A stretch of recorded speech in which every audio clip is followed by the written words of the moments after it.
Good evening, everyone, and welcome to Rice University's Planet Now webinar series featuring current conversations in environmental studies. My name is Richard Johnson. I'm the Executive Director for Sustainability at Rice. I also co-direct the Environmental Studies program, which is overseen by Rice's Center for Environmental Studies.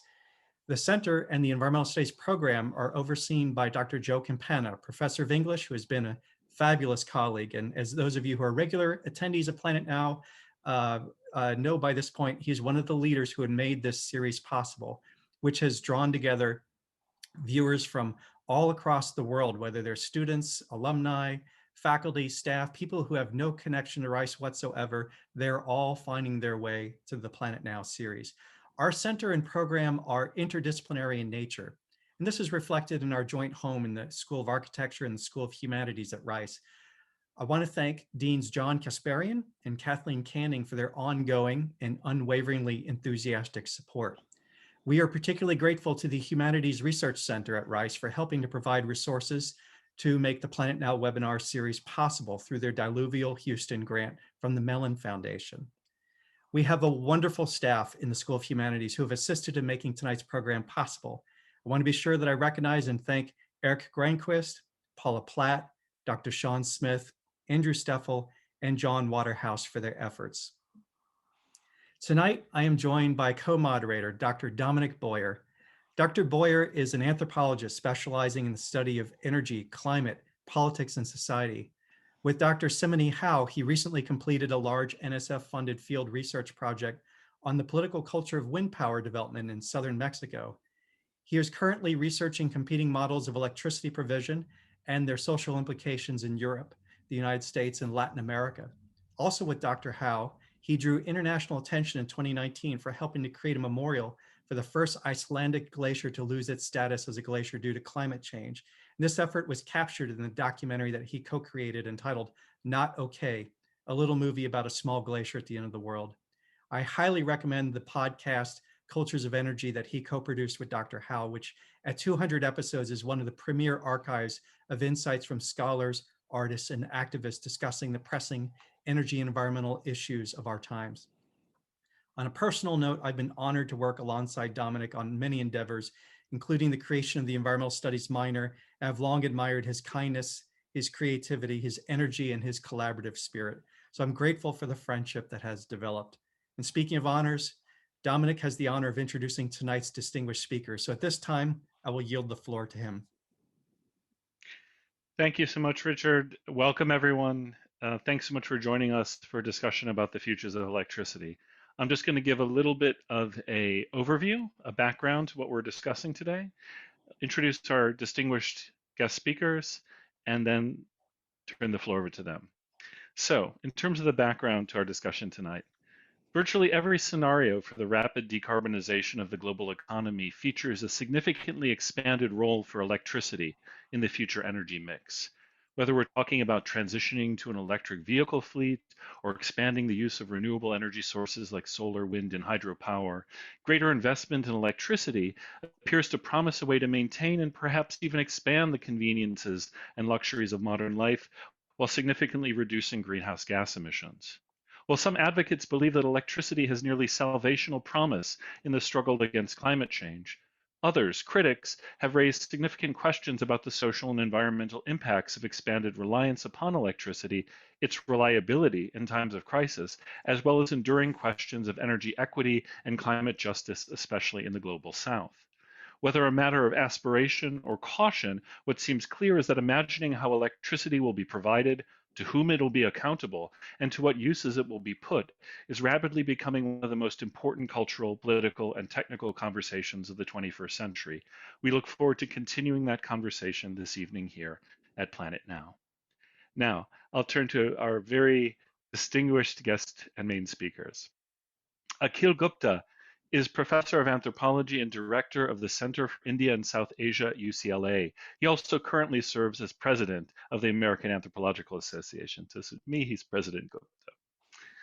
Akil's areas of expertise include transnational capitalism, infrastructure, and corruption, and his research projects have ranged from studies of agriculture to state development agencies to multinational corporations like call centers, and have made him one of the most important theorists of space, power, and temporality in the human sciences.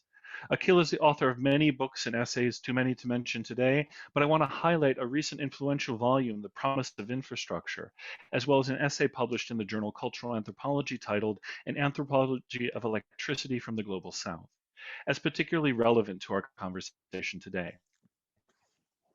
I might also disclose that Akil has a background in mechanical engineering, and during his grad school days at Stanford worked at the Electric Power Research Institute. So he has been thinking with electricity for many years, and recently he's turned his attention to how electric futures might take shape differently in the global north and the global south. Our second speaker, Leah Stokes, is soon to be, or maybe already is, associate professor. She's definitely going to be one in the Department of Political. Now I should get a letter. Still assistant, but any day. Well, I'm going to let me just claim firsties and say associate professor to be in the Department of Political Science. She's also affiliated with the Bren School of Environmental Science and Management and the Environmental Studies Department at the University of California, Santa Barbara. Leah works on energy, climate, and environmental politics. Within the field of American politics, her work focuses on representation and political opinion, voting behavior, and public policy, particularly at the state level. Within environmental politics, she researches climate change, renewable energy, water, and chemical policy. Her recent celebrated book, Short Circuiting Policy, was named the Best Energy Book of 2020 by the American Energy Society and listed among the New York Times top 5 climate books the same year. Leah's book examines the role that electric utilities have played in promoting climate denial and rolling back clean energy laws. She also contributed to the anthology All We Can Save, a collection of essays written by influential women in the climate space. Leah does terrific work speaking truth to disinformation on social media, so please follow her at Leah Stokes, and also please check out the podcast she co-hosts with Catherine Wilkinson, A Matter of Degrees. The last episode of the first season about the anti-home solar campaign waged by the Arizona Public Service is really one that very much is apropos of our conversation tonight. So I gave both of our speakers an opening prompt, and I want to read that before then allowing them to speak in turn for about 10 minutes each. I don't think there was a strong feeling of who should speak first, so maybe Leah, I'll give you the first shot. And here's the opening prompt. We are hearing more and more these days about the critical role that electricity will play in the decarbonization of the global economy, and how it surely will be a more important part of the energy mix going forward. But it still isn't clear to many what kind of electric futures await us and how they might differ depending on where one finds oneself in the world. As you look ahead, what do you hope for in an electric future? And are there any concerns that you'd like to share? I turn it over to you, Leah. Great. Well, it's so wonderful to be here. Dominic is a friend of mine and was very generous to lend me his podcast so that I could do a climate book club on it a while ago, which was very fun. And now I have my own podcast. So there you go. It's lovely to be here with all of you. So yes, as was mentioned, I work on electricity policy, and I wrote a book on the subject called Short Circuiting Policy, which came out pretty much 1 year ago, pretty much to the day. And it looked at electric utilities across the country and the way that they have been attacking and rolling back important clean energy laws. These are net metering laws and renewable portfolio standards, or what we now tend to call clean electricity standards.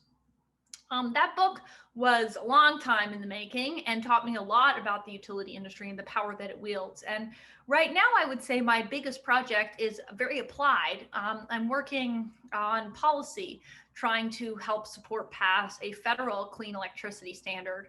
And the reason why I'm doing that is because the experience of writing the book that I did, where I interviewed over 100 folks working in the electric utility industry, whether they're advocates or opponents or in NGOs or in companies, really made me realize that people can change the electricity system and that we can make a big difference in how our electricity is generated, and that will have massive impacts on people's lives across the country. And so what happened was back in 2018, 2019, back in 2019, Governor Jay Inslee ran for president, and one of the first plans that they put out was for 100% clean electricity by 2035.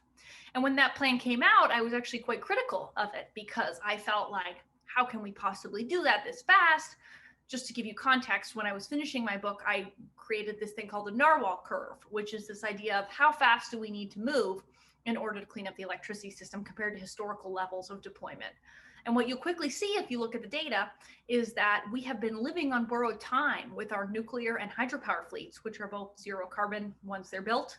And that those sources supply well over half of our clean electricity. And the renewables growth has been far too slow. So if we're trying to get to 100%, just so you know, we're currently at about 40% clean. And in the very last year, which was last year, 2020, we grew about 2 percentage points. So if you think if we have 100 points, we're at 40, we're growing by about 2 a year. So simple math would suggest that we won't be at 100% that soon, right? Now, what I started to ask myself is how much faster could we move? I kind of became almost obsessed with this idea of 2035. And, you know, over time, I began to realize that I was wrong and that maybe we could get to 100% clean power by 2035 and that this was a really bold and ambitious target. Just for context, what everybody was talking about before this policy was put forward, this idea was 2050. We were saying we would decarbonize the grid by 2050. So it was a big acceleration. And so I started to draw these curves out and look at how much faster we need to grow. And, you know, depending on what your assumptions are about electrification, meaning how much more electricity we need overall, you know, we might need to double or triple the deployment pace every year, which will be hard, or up to 8 times as fast as our best years is how much faster we'll need to go. That really just depends on how quickly we're building electric vehicles and electrifying buildings and even electrifying parts of heavy industry. But what I started to realize is that this is actually a huge opportunity. It's a huge opportunity for job creation, for, of course, delivering on environmental justice and cleaning up our air, particularly in Black, Hispanic, and Indigenous communities. And also a huge opportunity for the electric utility industry itself. When I was writing my book, you know, I did a lot of historical work looking at Samuel Insull and Thomas Edison, these very important founders of the electric utility industry. And, you know, these people were obsessed with load growth. They wanted to build out the electricity system to get everybody using electricity because they realized they could build bigger systems, at the time coal plants, but today we could think of clean energy plants, and they could sell more power and they could make money. And in some ways, the utility industry has stopped thinking in that way because there has been no load growth for a very long time. And what I think the utility industry needs to think of in this moment is the huge opportunity that is ahead. I like to say that if Samuel Insull or Thomas Edison were alive today, they would say this is the biggest opportunity that our industry has had in a century and will have in a century that's presented by electrification. Because what I started to recognize is that if we could clean up the electricity system, which is the second biggest source of our emissions right now, just behind transportation, we could electrify the majority of transportation, maybe not airplanes, but they're just a tiny slice of the whole pie here. They're like 1 or 2%. And we could also do buildings. And then we could even do about half of heavy industry. When we add up all those parts of our economy, we actually get to between 70 to 80% emissions reductions. So clean electricity and electrification is not just a sort of pet project or my personal passion. It is a pathway to economy-wide decarbonization at the pace and scale that's necessary. So I finally started to see, as I think many others have begun to see, that this is a solution that we have with all the cheap technologies that have come through learning by doing, through state and federal policies. Wind and solar are now the cheapest technologies out there. Batteries are really coming on board. We can be building transmission lines, and you know, we can start to electrify buildings and cars. And that this is actually a pathway to solving the climate crisis. And it's not a small chunk of the climate crisis. It's a really big chunk. I recently read Bill Gates's book, How to Avoid a Climate Disaster. I did not like it very much because he views the problem as all the really, really hard things. You know, what I'm telling you is I'm going to get you 3/4 of the way to solving the problem. And he says, we're still going to have 1/4 of the problem to go. okay, sure, we're going to have a corner of the problem to go, but I'm giving you an idea that can get you 3/4 of the way to solving the problem. Also cleaning up the air, delivering massive health and economic benefits, particularly to communities of color. Also creating cheaper electricity, because we know right now that actually coal plants are costing people money in addition to their lives through air pollution and of course our climate stability.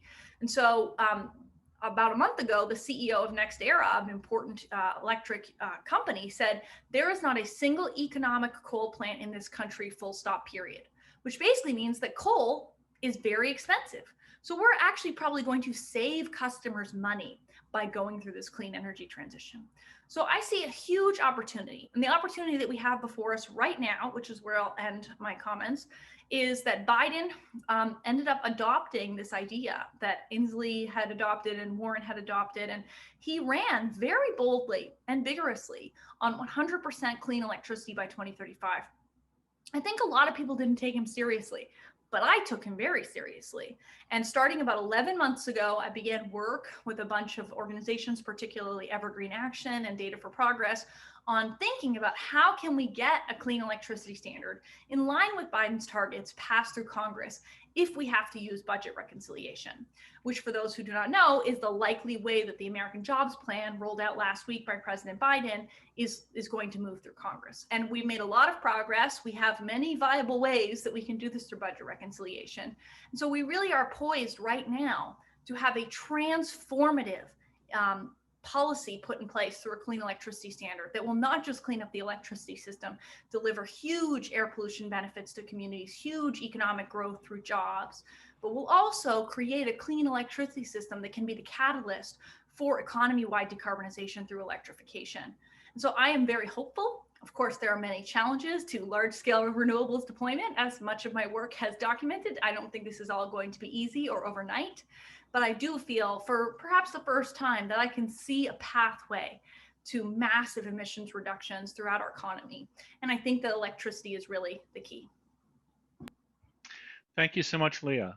Now I'll pass the virtual mic over to Akil. Okay, thank you, Dominic.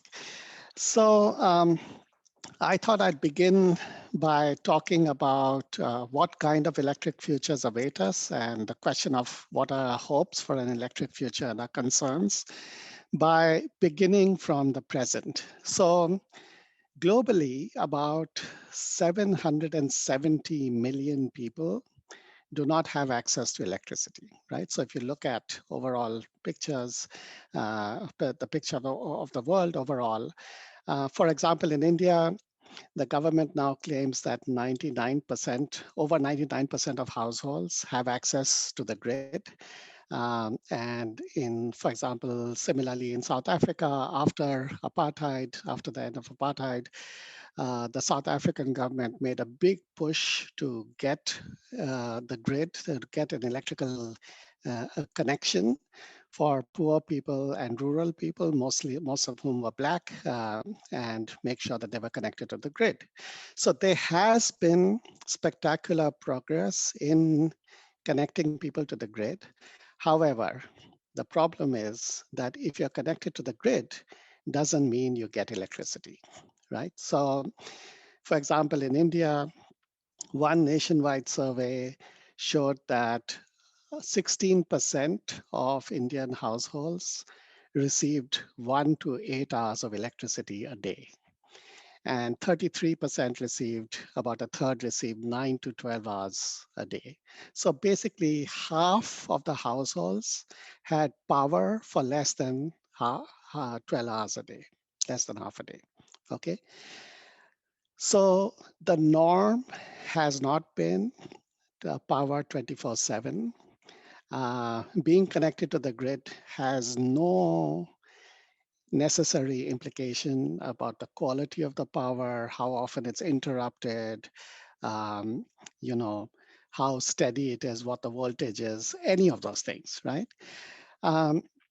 So in South Africa, for example, they connected people to the grid, but then because of the neoliberal policies of the utilities, they installed prepaid meters. They had this innovation of prepaid meters. So when I went to South Africa, I had to go down to a grocery store and pay for the prepaid meter.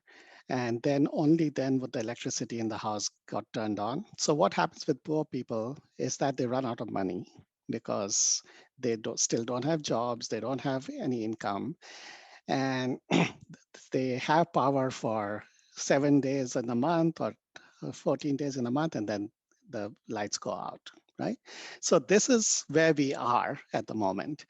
Now, the question is, where do we go from here? So how can we imagine a future moving from where we are to what future for electricity in the global south should look like? What do we want from this? Should we have to reimagine electricity use in the future, which is different from, it doesn't simply seek to extend the patterns of the present, right? So do we want to bring more people into the grid so that they can consume more electricity?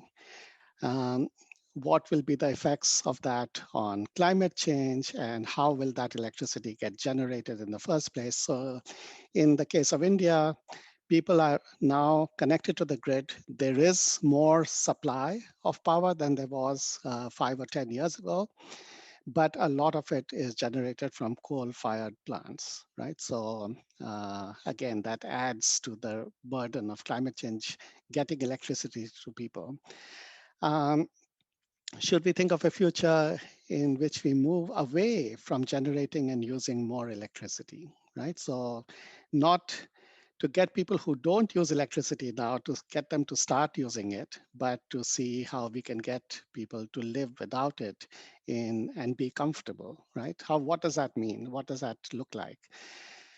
So it's connected to our ideas about development. So the idea is, the question is, how can we bring up the quality of people's lives in the global south without necessarily increasing their dependence on and consumption of energy, right?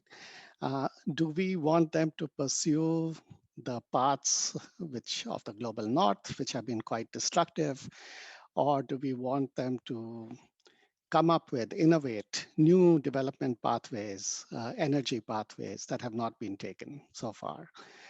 So, for example, instead of connecting people to a central grid, can we think of using distributed sources of energy rather than concentrated ones? So people who live off the grid completely or who rely on local networks of power sharing in the form of small scale grids, and get their energy needs met by a combination of wind, solar, biomass, and electric power that could come together to meet all the different needs. Um, and, and in order to rethink that whole project, we have to ask some very basic questions. Why do we need electricity? Okay. Is it possible to match the quality of energy to its end use? So for example, it is thermodynamically very inefficient to convert low quality forms of energy like solar and wind power into electricity, and then use that electricity for low quality uses such as heating, cooling, and cooking. So basically we're losing a lot of efficiency in going in both directions. So is it possible, for example, to think about how we could use renewable forms of energy directly for low energy, thermodynamically less energy, things that can go with low quality energy, for example, for cooking or for heating, etc. So instead of thinking of making buildings more electricity efficient, think of them, for example, being designed to use passive solar for heating as much as possible, and then only use what you absolutely need to for in the form of electricity. So can we in fact think of a high quality of life we're using only a fraction of the energy that we use today, whatever form that energy use takes, right? by matching energy quality to use and through better demand side management. So what is at stake here, and I'll stop with this, is different ideas about the future. Should people in the global south become more like rich people in the global north? Or should we aspire to live life in a different way, right? And should the aspiration be really for the global north to be learning from how people live in the global south, people who have been living with relatively low energy use, and thinking about how a high quality of life may be compatible with very low uses of energy rather than simply multiplying what we are doing at the present. So I'll stop there. Thank you so much, Akil. Thanks to you both for a really stimulating set of opening remarks. And at this point, I'd like to just advise the audience, please be thinking of your own questions and put them into our Q&A feed. Richard and I will be taking a look at those and incorporating them as we go along. I'm going to just start off with a question that I'll put to Leah, but I'd be interested to hear both of your thoughts about it, actually. I mean, Leah, in your book, Short-Circuiting Policy, you talk a lot about the fact that American utilities have been, to put it charitably, not very reliable allies in pursuing a renewable energy transition, which raises the question of how much we can rely upon utilities, but also maybe even government in some countries to help us make the kind of changes that are necessary. How important do you see direct political pressure, social movements being in this struggle? And if you have any examples you'd like to share from your research about where this has really made a difference, I think it would be great to hear. Yeah, so I think utilities have not been great allies to the clean energy transition. And unfortunately, a lot of them made really bad decisions about a decade ago when they reinvested in coal plants and continued to pursue a really dirty energy system.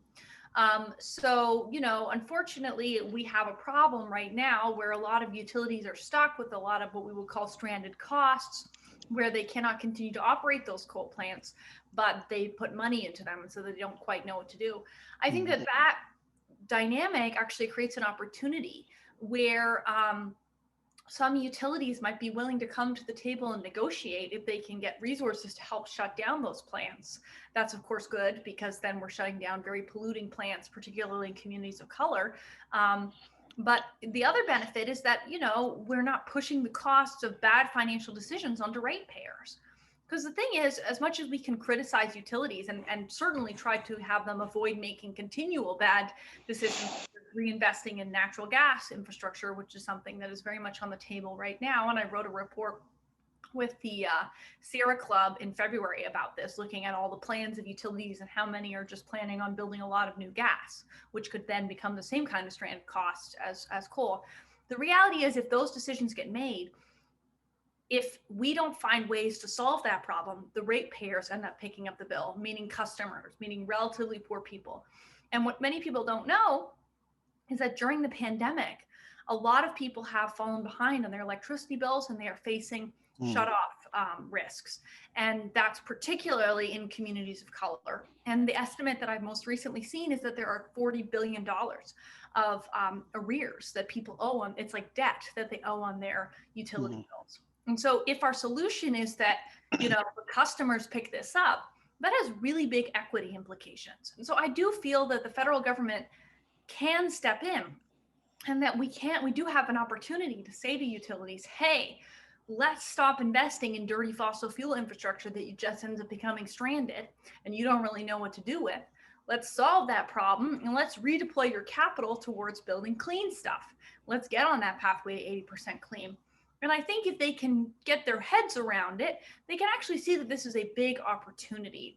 And keep in mind, when we were talking about the clean electricity standard going through budget reconciliation, we're talking about 80% clean by 2030. So we're not saying it has to be 100% tomorrow. We're saying let's get to 80%. Let's get from 40 to 80. So I do see a lot of potential for utilities to get off the side of opposition and sort of get onto the side of progress, because there are things that they can get out of this process that will serve their own bottom line as well as protect customers. So I think that there's a lot of opportunity here. Thanks, Leah. Akil, I don't know if you want to jump in on that or not. Yeah, no, I think that's a great point. I think part of the reason why the utilities have invested in dirty energy has been precisely that the incentives from the government have been so strong. I remember the time when the Solar Energy Research Institute was founded, and it was going strong under Jimmy Carter, and then when Reagan became president, he basically defunded it. Uh, it set back clean energy in the US by a couple of decades at least. And this is why I feel that the opposition in the form of the coal industry and the oil and gas industry is there's been a kind of seesaw battle, and that opposition is really strong because it's well funded and it's been making billions in profits over the years. And so they'll fight tooth and nail any policy. So, what happens in 4 years if Biden or a Democratic president who's likely to continue those policies is a new president comes into place, and we get another administration that's heavy on coal and heavy on oil and gas. So it's a very precarious.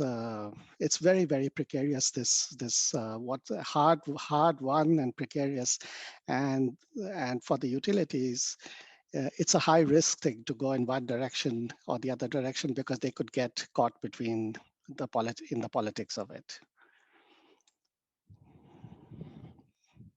Thanks, Akil. Richard, over to you.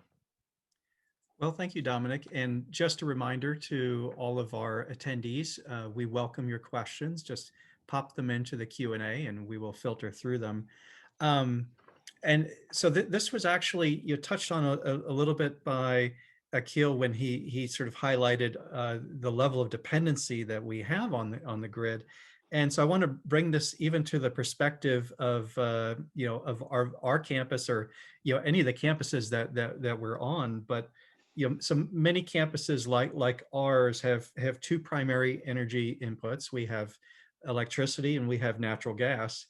And while we've always known that the electricity supply is susceptible to occasional interruption, and we've learned how to manage around that, one of the biggest surprises from the deep freeze, the weather emergency in Texas, was the realization that natural gas can be interrupted too.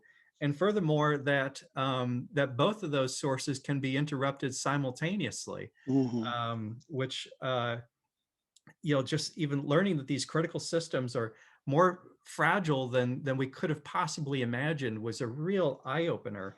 So what might such a conclusion suggest for those who are interested in pursuing deep electrification when we think about these systems are more fragile than we had thought just a few months ago? So do you want me to go first, or should Leah go first? Go right ahead, Akil. Okay, so I think one of the things here is that we have to face up to the fact that with climate change, we are going to get interruptions in the form of hurricanes and cyclones, excessive rainfall, deep freezes, droughts, wildfires. This has become the new norm. And so the question is, how does one design an electrical grid that is able to withstand all these multiple forms of disruption? And of course, one answer is you want to build redundancies into the grid. And just like in an airplane, you always build 2 or 3 redundancies in case one critical system fails. But how does one build redundancies into a grid that is basically a centralizing pathway for getting power?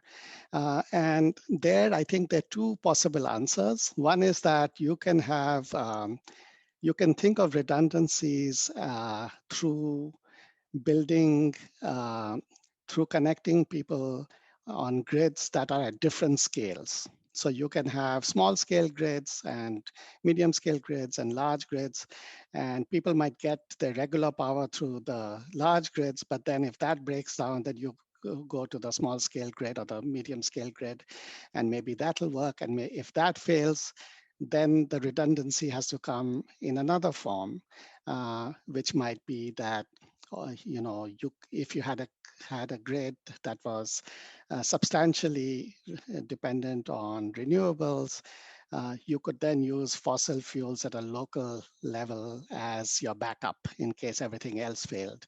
But the critical thing, I think, is really, in other words, if from what Leah is saying, we could imagine a situation in which 80% of the power is coming from clean sources and 20% is coming from fossil fuels or whatever.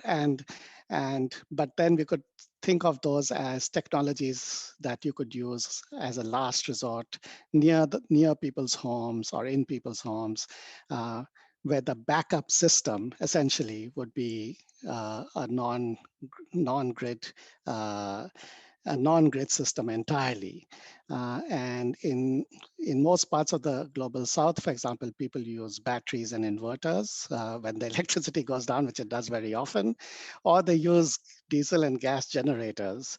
And so whenever there's a cut, the diesel or gas generators come on automatically. And this is very, very common all across the world. So if you only needed those once or twice a year, that might be perfectly fine as a use for fossil fuels. But that's exactly the case where it might come in useful. Yeah, I really agree with what Akil was saying. The reality is that we want to talk about instability to our grid. The number one source is climate change. Fossil fuels are themselves creating instability by destabilizing our climate. The power outages in California were actually caused by the heat wave, not just because we had a whole regional impact where Arizona, Nevada, and California all had surging demand for cooling during the heat wave, but also because several natural gas plants were not able to operate under the extreme temperatures, just like how airplanes can't take off under extreme temperatures. So the extremeness of our weather is disrupting our grids directly. And you see this also in Texas, right? We don't know for sure, but it's probable that what's happening is the jet stream is breaking down under certain conditions because of climate change. And this cold weather is coming down into the continent. That's one theory that some climate scientists have. Others don't agree with it, but it's a theory. So this may be linked to climate change too. And what I think a lot of people don't understand, because the media quickly blamed the very small number of wind turbines for the outages, is that it was the natural gas plants that overwhelmingly failed.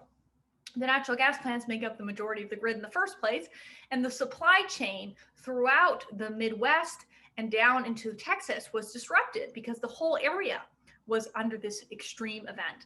And this is what we're happening, right? It's not like only California or only Texas are experiencing an extreme event. When we have droughts, when we have wildfires, when we have heat waves, when we have hurricanes, they're regional, they're very large scale under climate change. And so we're seeing these compounding challenges when whole regions go through this. And to me, the solution is not more gas. When gas is a very disruptible supply chain, the solution is clean electricity and electrification. Because, a lot of people after the Texas disasters were saying, well, what are we going to do when everything's electrified? Well, first of all, a lot of people's homes weren't working anyway, even if they were gas appliances, because they still needed electricity to operate. So it's not like your gas appliances always work under those scenarios. And secondly, if we had electric vehicles with two-way signaling, two-way flows of electricity, where you could discharge the battery into your home under these kinds of scenarios, then people would have a very large scale battery storage right at their doorstep under these kinds of scenarios. So in many ways, electrification builds in resiliency. It doesn't reduce our resiliency. And I think people don't understand that. Just like if you have solar panels and you have a grid battery, like a Tesla Powerwall, you would have that under an emergency scenario. In fact, my parents have a place that is very remote in Canada where I'm from, and the trees fall on the power line regularly. And so they were thinking about putting in an oil generator. And I said, don't do that, put in a power wall, because you can have stored electricity on site, and you can use it in the case that the electricity goes down.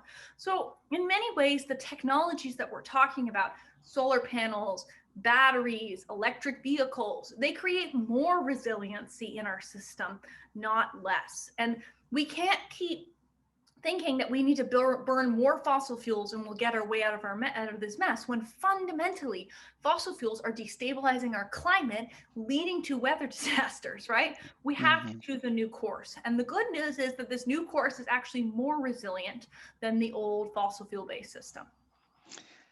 If I may add one more thing to that, which is that I think the other greatest danger apart from climate change to the grid is cyber warfare and cyber attacks. And so again, there might be a good case to be made for redundancies of grids at different scales, because you could have everything down with a cyber attack that could bring down the entire nationwide grid for several days at a time. And that's a very real possibility. It hasn't happened yet, but it's a very real possibility. And as we know from what happened in Texas, these so-called black start scenarios are very scary, because it could take quite some time to bring back the grid, especially in a state like Texas, which has severed itself from the eastern and western grids of the United States. I want to ask you a question. The reason I got interested in electricity was through the work that Richard mentioned on wind power development in southern Mexico.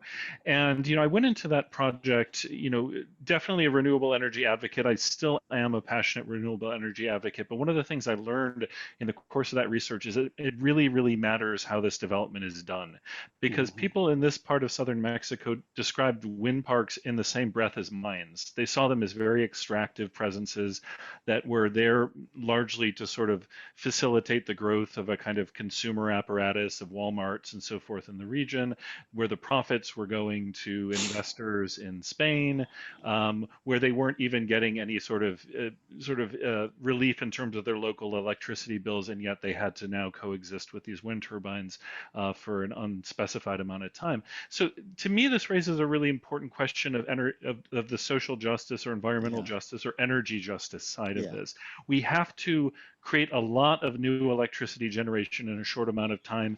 And I do fear that corners will be cut, and that interests of people who raise questions that may be inconvenient, given the speed at which things have to happen, they might be suppressed in this process. And so I wanted to ask both of you for your thoughts about how we can avoid the scenarios of rapid electrification in which we actually repeat many of the mistakes from the extractivist legacies of fossil fuels.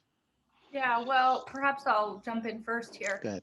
Shalonda Baker, who's now at the Department of Energy, I think she's the environmental justice or energy justice lead in the Department of Energy. She was a professor of law at Northeastern, and she actually just recently, before she went into the administration, published a book called Revolutionary Power, where she asks a lot of these questions and gets into some of the ways we could be replicating oppression and inequality in the clean energy system. So I would just recommend that book for folks who are interested in this topic.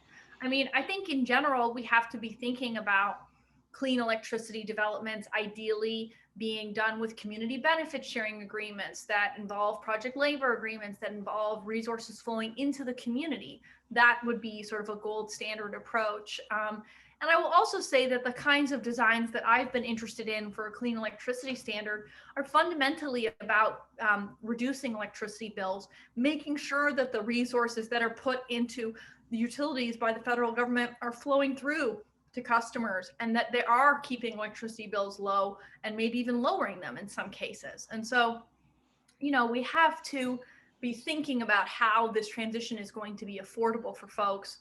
We have to make sure that it's done in a way that there's local acceptance. But as somebody who studied anti-wind quite extensively in both the United States and Canada, I have a long-term study, which someday I will publish, hopefully, looking at all the wind turbines, all the wind projects in the United States and Canada, looking at which ones had protests and which ones didn't.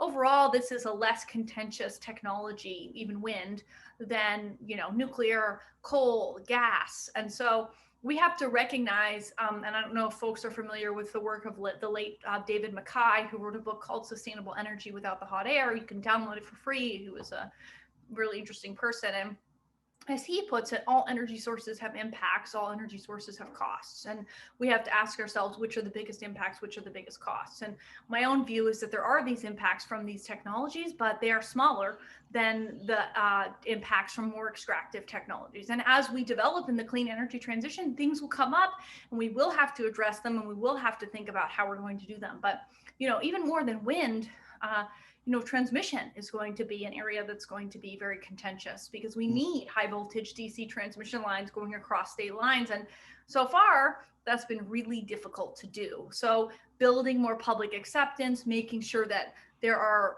models that make the project financeable, but also make the project acceptable to local communities, that's going to be a really hard trade-off. So yeah, there's no easy answers, but I think we have to recognize that the costs of inaction are not zero, right? If we don't build clean energy, there's actually an environmental justice implication there, which is that we continue to operate dirty electricity in communities of color. And one of the key facts that we see are that Black children in the United States have asthma rates 2 times as high as white children. And that's overwhelmingly because of fossil fuel infrastructure put in communities of color. So, you know, saying on the one hand, like, we need a process so that we can have wind projects cited in communities. Well, one of the biggest predictors actually that we found in our work, which I will hopefully someday publish, is that the whiteness of the community is the most predictive of protests in the United States. And so, you know, there is an environmental justice concern where if white folks are saying, if you think about Cape Wind, right, wealthy white people living on the Cape saying, we don't want that offshore wind project, and instead, there's actually on the Cape, I went to it a long time ago. There's I don't know if it still exists, but there's an electricity generation that uses oil. Right there. And so those are the kinds of trade-offs that we have, right? It's like, yes, we have to do things in a way that centers justice, that centers organized labor, that makes the process fair. But we also have to understand that speed is a cost, that if we don't move fast enough, we're continuing to put poison into Black, brown, and indigenous bodies. And that's not abstract, that's literal. So I think that these things are going to be thorny challenges as we go forward. Great points, Leah. Akil, did you want to jump in on that too? Just to underline what Leah is saying, that, you know, the rates of asthma for children due to air pollution in India and in China is extremely high. In India, you know, it's over 1/3 of children suffer from asthma in the big cities where air pollution is really at high levels. So I think the question of whether or not we should have more renewable energy is easy to settle, but the question is that you're asking is, what are the redistributional aspects of this, you know? So for example, is it okay if even if we may have renewable energy, but poor people may still not have access to electricity from that?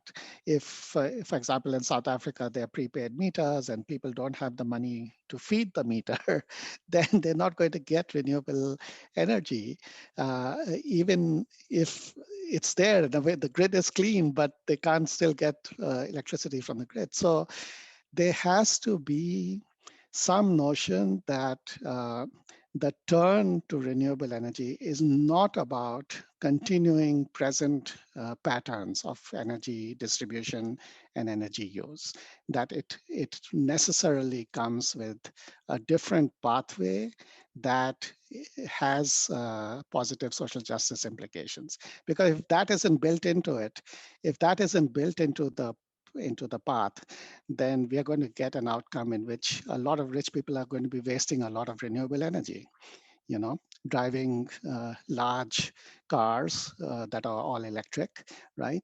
I think there should really be a tax on using lots and lots of energy. If that's what you're doing, then you should pay for it, and that should fund poor people getting a certain amount of electricity free, which is what we do with water. We don't say that people have to pay for basic water. So why should they have to pay for basic electricity? Great. Richard, I'm going to turn it over to you, and I'm wondering whether we might investigate what's in the audience question feed. Well, it was only so far a comment saying a thank you to Dr. Stokes for the opening remarks and the specific plans and actions for how we get to 70 to 80%. But so I want to invite folks to continue to populate the Q&A, but I did want to ask a quick question. And that is, sometimes I have to remind myself that when I use the phrase energy transition, that there are some people that I'm going to terrify when I use that phrase, because naturally they'll think, well, what does that mean for me, for my job, for my community, and for some it means plenty of opportunity.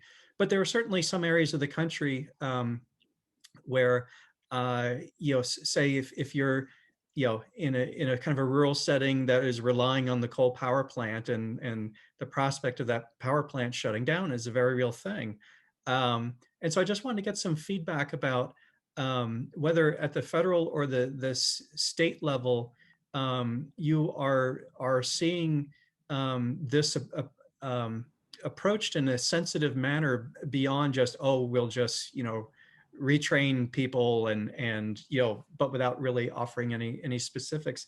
Is there anyone that's doing this right to actually helping communities in an energy transition to alleviate that fear that could then be held up as a model of hey, this is actually a form of economic development? Yeah, I'm happy to take this one first. So, there is more and more focus on this issue at the state level. There have been some coal plant securitization policies passed in New Mexico and Colorado, which explicitly include funding for energy transition for communities. So securitization, if you're not familiar with it, is basically like refinancing debt, sort of like if you refinance your mortgage, and it allows a coal plant to shut down, but part of the savings by taking a loan off the private market where the interest rate is higher into the public financing world where the interest rate is lower, part of those savings can be passed on to the consumer. Part of them can be kept by the utility, and part of them can go towards the community for community transition funds. And that's been done in New Mexico. There's been policy passed in Colorado, but it's not been used yet. So that's one example. And I think the other one is that President Biden and his executive orders early into his term included a task force, which I think is maybe concluding soon, looking at this issue and actually trying to think about how do we get this issue squared up. And I think that the American Jobs Plan has a big potential to do this. Another idea that's been discussed a lot in this part of the American Jobs Plan is well capping. This is something that's been done in Canada as well under during the pandemic as sort of economic recovery. But there's a lot of work that can be done cleaning up the legacy of the fossil fuel-based system. And so there can be jobs working in the sector, but not creating pollution, in fact, reducing pollution. So I think there's more and more creativity and focus on this, and I think this will be a big part of the American Jobs Plan. And I will say that if we are really focused on, let's say, 80% clean electricity by 2030, there will be a lot of activity in every corner of the country, and the policy can be designed such that it's not trading credits from one place to another and not getting new stuff built, but actually you've got to deliver clean electricity everywhere. And that will mean that there are jobs everywhere. And if folks are interested in looking at that, the most high resolution modeling that's been done in that regard is by the Princeton Net Zero's America project. They've got like 100-page PDF, and somewhere in the middle of it, you will come across a really interesting figure, which shows in a high resolution way where they expect these projects to be sited.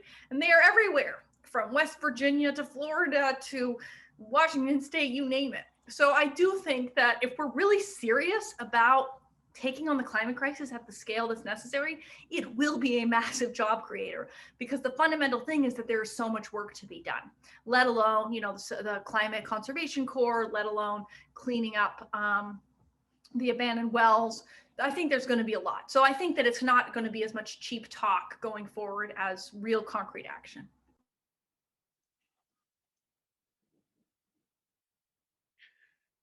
Great. I see a couple of questions that are beginning to appear in the chat, so let me just turn to them. Lauren Barrett asks, I'd love to know how Dr. Stokes and Dr. Gupta see the role of social scientists in facilitating low or zero carbon electricity fusers that are also just, as well as what challenges they've encountered as social scientists in this space.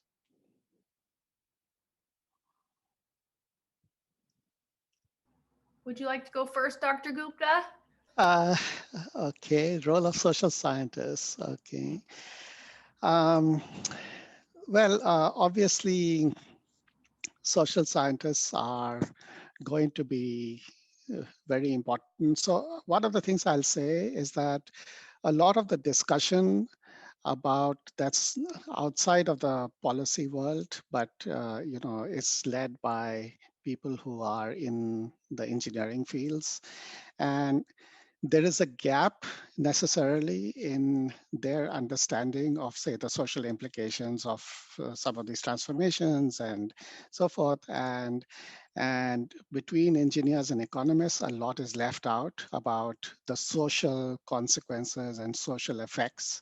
Really? Of, I thought they had it all covered there between engineers and economists. So a lot of the work I do, for example, is about infrastructure and thinking about the anthropology or the sociology of infrastructure.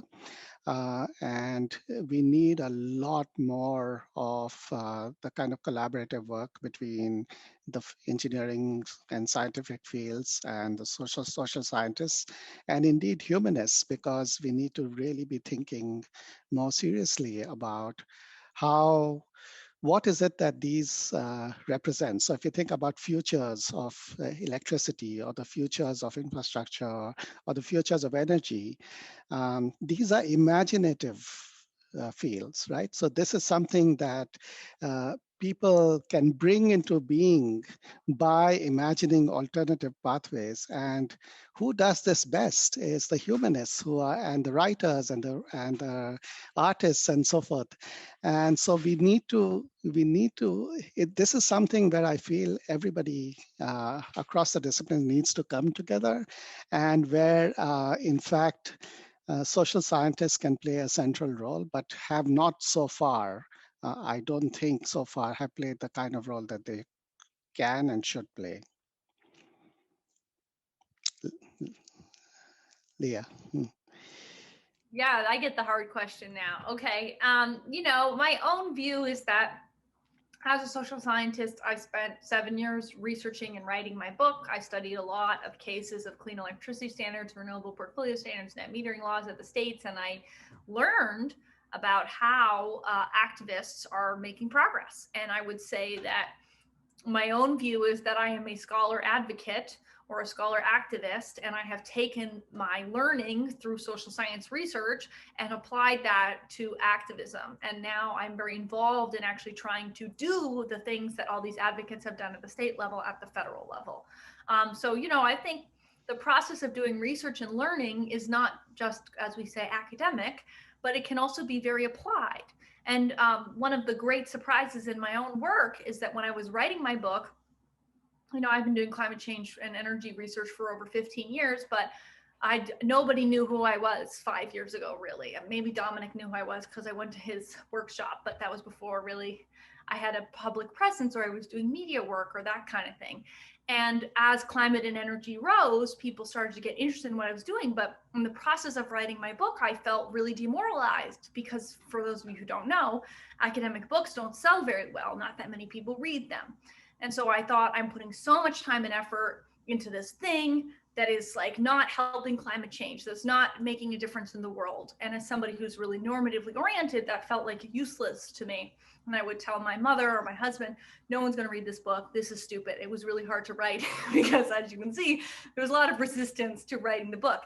But the great surprise is that by the time my book came out, I had a bigger profile. And a lot of activists and advocates did read the book. And for example, just this weekend, a friend of mine who I'm working with in an advocate capacity said he just finished the book and he wrote me a long email about how much he liked it. And that's been the really great surprise, that it actually has had value to people, that people have read it, shocker, and also that it has had value to me, that I have learned through the process of writing it and through the process of doing research. And now I'm applying that work as an advocate myself to try to make a difference. So, you know, sometimes research has these unexpected implications and impacts. And, you know, we often denigrate the academy and say, oh, that's not the real world, which I hate when people say that, like, what are we, in a parallel universe? You know, that we're not somehow providing value. But at least in my own experience, even against my own beliefs, I have seen the value that doing this work and studying through social science has really created, both for others and for myself, in terms of, you know, trying to actually change the world for the better. I would just add in, as a fellow social scientist, the way I think about it is the real obstacles to the transitions we need are no longer technological problems. We have all the technology we need to decarbonize the global economy, and quickly. We even know what the right policy frameworks are. The problems are behavioral, social, institutional, habitual, worldviews, habits, all the stuff that social scientists have been studying forever. So we do have something to offer to these debates, I think. So we got another question coming in, which is about whether, basically it's about whether nuclear deserves to be part of this discussion in addition to renewables, and then what about storage and how much storage is needed to affect a kind of 100% shift to a grid run on solar and storage? Leah, you go on that. I will go first. Okay, so when I'm talking about a clean electricity standard, that includes nuclear. The term clean electricity standard was created to broaden the tent. The previous term was renewable portfolio standard. And there have been very spirited debates on this subject. Some academics, most notably Dr. Jacobson of Stanford, has been very outspoken that he thinks that we can run on 100% wind, water, and solar in the United States and globally.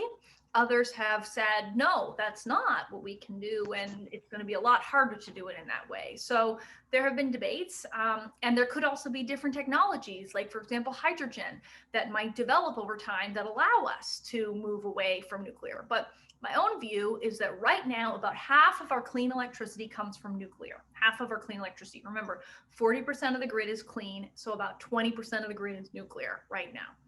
And were we to take all that nuclear offline, we'd only be at 20% clean. And as you know, I'm trying to get to 80% by 2030. So my view is that if nuclear plants shut down, not only do we need to replace them with renewables, we need to go beyond and keep on that trajectory so that we can be at 80% by 2030, ideally 100% by 2035. So as you can see, that makes it harder, right? Because not only do we have to replace that chunk, which is hard enough, mostly when nuclear has been closing so far in the United States, it's been replaced by natural gas, higher carbon than nuclear, in case you're wondering. And so we got to replace it with renewables, and then we got to stay on the trajectory. So to me, it makes it easier if we don't shut down plants. Now, some plants will shut down. They're very expensive. They're not safe. Whatever the situation is, people don't like them. The governor doesn't like them in the case of New York. They will get shut down. But it will fundamentally make the math harder. It will make the transition even faster. Now, ultimately, these plants are going to come to the end of their useful life, and they will have to shut down. But we will have a little bit more time to catch up at that moment in time. We'll have more technologies. We'll have learned so much by doing this massive decade of transformation to the grid. So that is my view. And I think it's important to note that if a clean electricity standard were passed in Congress this year, it would not cause more nuclear to be built, because nuclear is very expensive to build. It would cause massive amounts of wind, offshore wind, onshore wind, solar, batteries, transmission, that kind of thing. So the system is going to continue to move in a renewables direction. But the question is, should we be penalizing the stuff that we already have? And my view is climate crisis is number one. We got to make as much progress as possible. Those plants will eventually shut down, unless we see massive breakthroughs in new technologies where they're much cheaper and have greater public acceptance. It's unlikely to be a big part of the mix going forward, but we don't really know that yet. So I think that this is an easy flashpoint for people but it's actually kind of a secondary problem. When we talk about how we get from 40 to 80, it's renewables. That's the reality. So there's going to be a really big growth in renewables going forward.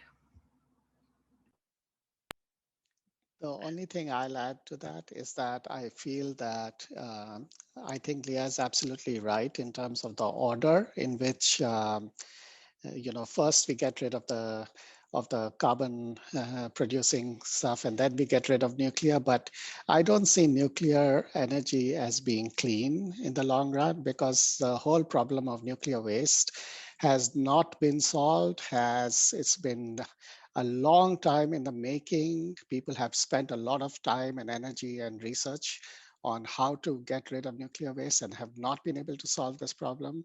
And we simply cannot leave succeeding generations this pile of waste that is going to ruin their lives, get into the water supply, and really maybe destroy the possibility of life itself on the planet. So I just don't see this as a long-term solution in terms of clean energy. It's not clean, it's highly polluting, and it's toxic to the earth. So we have a final question from Michelle Rogat in the feed, and I just to paraphrase it again for time purposes, basically it's asking how could create more opportunities for local governments, regional planners to get involved with the actual planning processes of the renewable energy transition, crowdsourcing ideas from communities and so forth. How do we lead from below in terms of this transition rather than having it sort of through big infrastructure plans drop down from above? Any thoughts along those lines? Well, I think one of the pieces that will come out of the American Jobs Plan as it makes its way through Congress is likely to be state and local block grants for things like energy efficiency, electrification, maybe community solar, lots of different things. I think that's going to be a piece of the puzzle, and that's going to be resources that will allow for more state and local delivery of let's say building electrification programs or building efficiency programs, as well as sort of planning and thinking. So I think that that's going to be a part of the puzzle. But when it comes to the electricity system, overwhelmingly utilities are a very dominant actor, and we really have to get them on board through having a requirement that they are increasing their electricity at the pace and scale that's necessary. And that's really what this clean electricity standard idea is all about. The one way I feel that local government can be very influential is in building standards and zoning laws. And through that, you can actually greatly influence the energy mix and so forth, because you can basically, through the demand side, you can influence the how much power is needed by whom, at what times, and so forth.